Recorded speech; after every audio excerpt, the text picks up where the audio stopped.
8h03, une bombe environnementale de destruction massive. C'est ainsi que Volodymyr Zelensky décrit l'explosion du barrage de Nova Karovka dans le sud de l'Ukraine. 18 millions de mètres cubes d'eau sont venus grossir d'un coup d'un seul le fleuve Dniepr jusqu'à la mer Noire. La région de Kherson noyée, et ce n'est qu'un début. Le pic des inondations est attendu ce matin.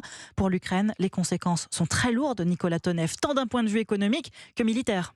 Oui, économiquement, ce sont des villes et villages évacués, des milliers d'hectares de terres agricoles submergées, des installations industrielles mises hors service, le refroidissement de la centrale nucléaire de Zaporizhzhia plus compliqué et surtout la perte d'une ressource électrique énorme en temps de guerre pour l'Ukraine, environ 335 mégawatts, c'est l'équivalent d'un petit réacteur nucléaire.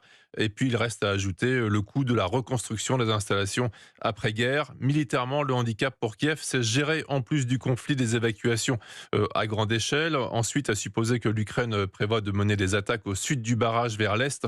Les inondations empêchent des mouvements blindés de grande ampleur. L'élargissement du Dniepr noie quelques positions russes, mais rend son franchissement quasiment impossible. Le barrage était le dernier point de passage routier et ferroviaire intact de la région entre les deux rives du fleuve. Sa rupture contrarie donc une éventuelle percée ukrainienne. Nicolas Tonev, spécialiste européen de l'Ukraine.